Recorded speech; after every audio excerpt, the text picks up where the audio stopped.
Bienvenidos y bienvenidas al primer episodio de esta nueva sección. Este es un producto de Lex Certa e Iter Criminis. En esta entrevista tenemos el honor de contar con la presencia del fiscal Rafael Vela, coordinador de las Fiscalías Especializadas en Delitos de Lavado de Activos. Doctor Vela, muy buenas tardes. Es un placer contar hoy con su presencia.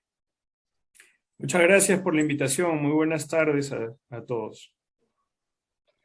Buenas tardes. Es de público conocimiento que la señora Keiko Fujimori se encuentra investigada por los delitos de lavado de activos, asociación ilícita para delinquir, organización criminal, obstrucción a la justicia, falsa declaración en proceso administrativo, fraude procesal y falsedad genérica.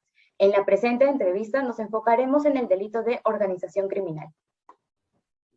Sí, es correcto. La señora Fujimori técnicamente en realidad está ya acusada por todos los delitos que usted ha escrito. Se ha solicitado una pena privativa de la libertad superior a los 30 años y estamos a la expectativa de superar la etapa intermedia, que es el control de acusación fiscal, para luego llegar al juicio oral público y contradictorio que deberá determinar la inocencia o culpabilidad de no solo la señora Fujimori, sino también de un grupo de coacusados, además también del partido político Fuerza Popular, que se han solicitado una serie de consecuencias accesorias.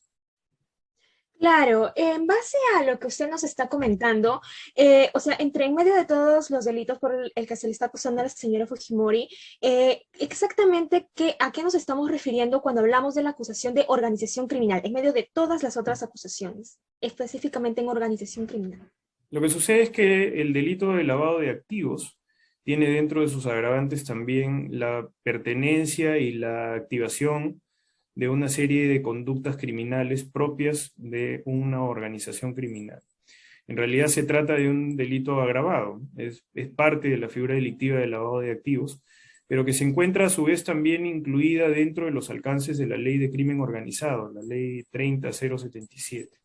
Es un instrumento relativamente novedoso, fue en realidad promulgado en el año 2013 y implementada ya toda su fuerza operativa a partir del año 2014, y que es visto por jueces de muy alta especialización que forman parte ahora ya de una Corte Penal Nacional. Es decir, ya no se trata solamente de una sala que estaba adscrita en su momento a una cuestión organizacional de una de las salas supremas de la Corte de Justicia de la República, sino que ahora se trata de una Corte Penal autónoma, en donde hay una muy alta especialización de los jueces tanto de investigación preparatoria como de juzgamiento y jueces superiores, que se encargan de aplicar estas normas especiales.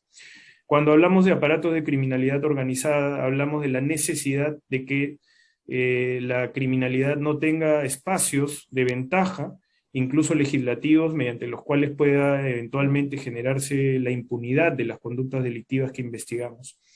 De tal manera que esta alta especialización es la que corresponderá también, por supuesto, desplegar toda su fuerza operativa en los niveles ya de activaciones procesales que se puedan hacer, y culminar con una mega investigación en donde han habido procesos muy sofisticados de criminalidad incluso transnacional vinculada, como han sido los aparatos de organización criminal de la empresa Odebrecht.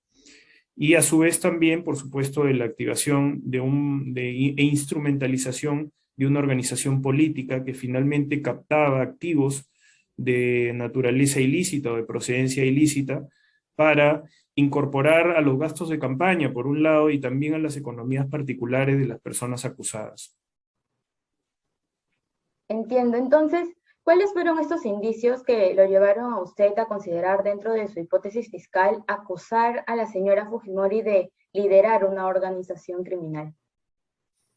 Mira, en realidad la narrativa de esta investigación comienza de hace varios años, ¿no? Pero ciertamente con solamente algunas irregularidades dentro de las rendiciones de cuentas de las campañas políticas, específicamente la campaña del año 2010.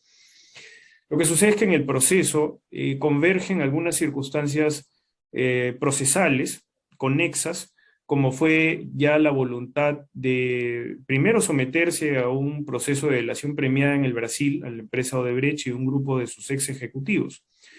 Luego de eso, a partir de un convenio tripartito entre la empresa Odebrecht y el gobierno de Brasil, el gobierno de Suiza y el gobierno de los Estados Unidos de Norteamérica, se llega a conocer que la empresa Odebrecht había pagado no solamente sobornos en el Perú, sino también que había financiado campañas políticas. A partir de esta circunstancia, y ya de la voluntad de la empresa Odebrecht de también acogerse a mecanismos de solución alternativos, como son las colaboraciones eficaces, ya en el Perú se constituye un equipo especial de fiscales que finalmente son los que acceden progresivamente a información dentro de la cual se tuvo conocimiento a partir de una declaración del CEO de la empresa Odebrecht, ex CEO de la empresa Odebrecht, preso en ese momento, cumpliendo una pena privativa de libertad, Marcelo Bahía Odebrecht, de que efectivamente habían financiado a varios candidatos a la presidencia de la República, y ahí nombra también a la señora Fujimori. De hecho, en una de los allanamientos que se hicieron por parte de la Fuerza de Tareas Lavallato de Curitiba contra el señor Odebrecht, se halló una agenda en donde aparece una frase que ahora ya es bastante conocida, que es el aumentar Keiko a 500 y hacer visita, ¿no? O hacer visita. Eso genera un envión importante dentro de una investigación que había estado bastante condicionada por la falta de evidencia, porque no solamente se había podido documentar este tipo de prácticas, sino que además las irregularidades administrativas estaban bastante complicadas porque no había un proceso eficiente en la Oficina Nacional de Procesos Electorales de fiscalización de las rendiciones de cuenta de las organizaciones políticas. Y la Fiscalía se encontraba de alguna manera entrampada. A partir de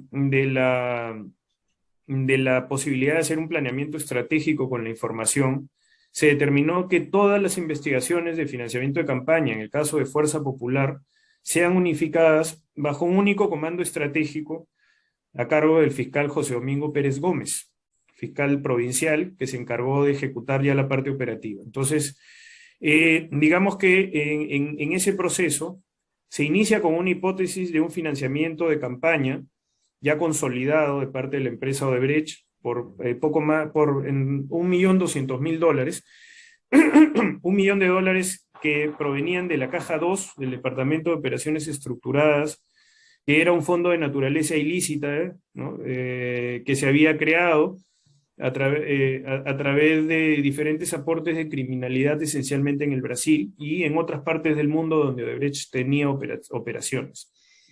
Entonces, se logró documentar no solo la procedencia ilícita del dinero, sino también el destino final y cómo se habían utilizado también aparatos muy sofisticados de encriptamiento de información, uso de offshores, doleiros, es decir, contratos ficticios de fachada para generar ese dinero ilícito y luego, haciéndose efectivo, pueda ingresar en las manos de las personas que estaban captando esos recursos de naturaleza ilícita. Y además se documentó también un pago de $200.000 a la CONFIEP, ¿no? Para también que ese dinero eventualmente pudiera haber llegado a la economía del partido o a las economías particulares de la señora Fujimori y de otras personas también acusadas. Luego de eso, la progresividad de la información y la evidencia que ha ido sumándose ha determinado también que hayan existido financiamientos de naturaleza también ilícita, no solo en la campaña del año 2011, sino también en la campaña del año 2016, y ahí se han sumado una serie de aportes de empresarios ya peruanos, empresarios de muy alto perfil. En el Perú, tal vez el más conocido por sus montos, o los más conocidos por sus montos, sea los casos de los señores Rasmus Echecopar y del señor Romero Pauletti, vinculado a un banco incluso del Perú. Pero en general se han sumado con otras empresas, ¿no?, que eventualmente también aportaron de forma ilícita, y todo eso está claramente documentado dentro de la investigación del fiscal Pérez y de su acusación, que ahora está en la etapa de control correspondiente.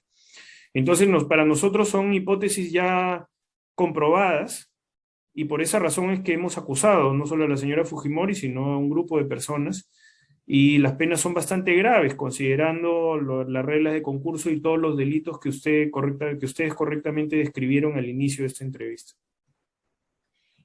Doctora Vela, dígame, usted nos acaba de mencionar que en la hipótesis fiscal se habla de contratos fachada, de que habían aparatos muy sofisticados. Entonces, bajo esto se podría decir de que Fuerza Popular, que bueno, se originó como Fuerza 2011, fue creado con una finalidad de recibir aportes con fines delictivos, por decirlo así. Mire, nosotros tenemos claro de que los partidos políticos son un instrumento de captación de dinero de procedencia ilícita, por varias razones, ¿no? La primera es porque los aportes son necesariamente regulados por la ley. Es decir, hay un marco complejo normativo que establece la forma en la que se pueden hacer aportes de campaña. La legislación, que tal vez habría sido vacía o con mucha flexibilidad, determinó que se pudieran ocupar estos espacios por parte de las organizaciones políticas y captar activos de naturaleza ilícita, primero con el propósito de conquistar el poder, pero para conquistar el poder tenían que sufragar enormes gastos de campaña, que tenían algunos gastos acotados por la propia ley. Entonces empezaron a recibir aportes de forma clandestina exorbitante, en efectivo, eludiendo el sistema de prevención antilavado. Cuando usted va a un banco y usted tiene que hacer una operación por arriba de $10,000 en efectivo, el funcionario del banco le pregunta a usted de dónde procede ese dinero, ¿no? Porque tiene que hacer una serie de reportes en general sobre la procedencia de ese dinero. Entonces lo que se llegó a descubrir fue que habían muchas personas que ingresaban esos dineros pero no tenían la capacidad de poder generar esos aportes. Entonces se conoció el famoso sistema del pitufeo, es decir, el uso de determinadas personas que buscaban ingresar los recursos en efectivo que habían sido captados por los dirigentes de los partidos políticos, en este caso de Fuerza Popular, y luego son ingresados a los gastos de campaña como si fueran aportes. Y por otro lado, también se pagaban servicios de forma atípica, por decirlo de alguna manera, considerando de que se pagaban en efectivo en enormes cantidades de dinero, ¿no? Se ha documentado también dentro de la investigación que mucha de la torta publicitaria o de los avisajes se pagaban en efectivo, en enormes cantidades de dinero en efectivo. Entonces, todo eso iba generando una alimentación dentro de la construcción de una teoría del caso, en la que el partido político es instrumentalizado, es decir, es usado primero para ganar, para captar el poder como una posibilidad, primero como una expectativa, porque quien aporta dinero estaba claro en que ese aporte le generaba una especie de fidelización en el caso de que pudieran ganar el poder, ¿no? Y que luego eso permitiría que pudiera haber una favorabilidad o un favorecimiento en las contrataciones públicas de las grandes obras del Estado. Ese fue el propósito de Odebrecht y muy posiblemente de todos los empresarios que aportaban dinero. Entonces, el instrumento mediante el cual se captaba ese activo o se buscaba justificar la captación de ese dinero siempre fue el tener un partido político. Lo que no quiere decir que las adhesiones espontáneas pudieran también proscribirse desde ese punto de vista, porque eso es un derecho político de adhesión. Nosotros no investigamos eso. Lo que investigamos es la instrumentalización del partido político para captar activos de naturaleza o de procedencia ilícita. Y que ese activo finalmente pueda ingresar a los gastos de las campañas, a los gastos del partido político, pero también a las economías de los políticos. Porque también se ha determinado que muchas veces los políticos hacían de las campañas una modalidad de enriquecerse, de ganar dinero, porque una parte de su patrimonio se veía incrementado por la posibilidad incluso de ganar o perder, porque incluso perdiendo, eventualmente también generaban un incremento de su patrimonio personal. Entonces, ¿bajo qué supuestos podríamos plantearnos en que un partido político deja de serlo para llegar a ser o convertirse en una organización criminal, sabiendo que un partido político nace como en el afán de representación popular, ¿no? Sí, precisamente por eso hablamos de la instrumentalización de un partido político, porque la estructura del partido político en realidad termina siendo un instrumento, pero a la vez también determina un copamiento de sus propias estructuras de gobierno como tal. La necesidad de que existan renovaciones de cuadros puede permitir que el partido político no necesariamente siga realizando estas prácticas de captación de dinero de procedencia ilícita, pero lo que hemos visto es que siguen siendo las mismas personas. Y por tanto, siempre existe la presunción de que el partido político sigue funcionando como un vehículo de captación de dinero ilícito, porque se trata de las mismas personas. Acá no ha habido una renovación de planos dirigenciales, por decirlo de alguna forma. Se tratan de las mismas personas que están enquistadas en el partido político. Es decir, en otras palabras, el partido político no es una organización criminal per se, sino que es un vehículo de captación y también un instrumento que ha sido más bien de alguna forma controlado y captado por una organización criminal que se ha insertado dentro del partido político también para sus fines criminales. Entiendo, doctor Vela. Y ahora, respecto a la acusación de organización criminal, ¿en qué se diferencia esta acusación con la acusación por delito por asociación ilícita para delinquir? Porque tenemos entendido que la señora Fujimori se encuentra por ambos.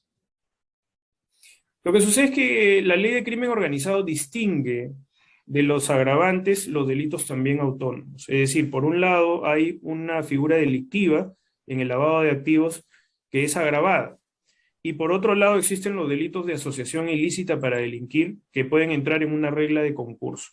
Entonces estamos hablando de que desde la tipificación que se puede hacer de las conductas delictivas, es posible que dentro de las reglas de concurso real o ideal, dependiendo de cuál sea la estructura del caso como tal, puedan eventualmente existir también estas cuestiones, digamos, autónomas dentro de los agravantes como tal, y que no sean concursos aparentes de leyes. Entonces, en la estructura de la acusación del fiscal Pérez, estas han entrado en reglas de concurso y por tanto por eso han sido detalladas de esa manera, ¿no? Como delitos autónomos, ¿no? Como tal, en reglas, como reitero, en algunos casos de concurso ideal y en otras de concurso real, determinando incluso por eso la posibilidad de la sumatoria de las penas a imponerse. Porque si existiera solamente un agravante, ya estaría incluido dentro del pronóstico o de la proposición que hace el Ministerio Público de la cuantificación de la pena al caso concreto, ¿no? Por eso es que aquí han habido sumatorias de penas y han elevado la acusación hasta una pena privativa de la libertad mayor a los 30 años. Claro, entendemos. Tomando todo ello en consideración, hay algunos términos propiamente que pueden causar confusión en la población, ¿no? Y en esto sería, ¿cuáles son las características o los rasgos distintivos entre una asociación ilícita para delinquir y una organización criminal? Mire, esa distinción está aterrizada dentro de la ley de crimen organizado, es decir, se trata de un aspecto que ya es normativo. El delito de asociación ilícita para delinquir tiene ya una regulación anterior incluso a la ley de crimen organizado. Lo que sucede es que las asociaciones ilícitas tienen una naturaleza, digamos, de ser estructuras de organizaciones que no necesariamente tienen los criterios que la ley de crimen organizado aborda, que son criterios de, por ejemplo, trascendencia, de organicidad desde el punto de vista operativo, con una estructura de versatilidad criminal, de permanencia, de incluso fungibilidad de los agentes, y como tal hay una distinción que la ley ha establecido en términos fundamentalmente de lo que pueden ser los agravantes y de lo que pueden ser los criterios de necesidad y merecimiento de pena. El delito de asociación ilícita es un delito cuya pena imponerse tiene, por supuesto, rangos distintos a los de los agravantes de organización criminal como tal.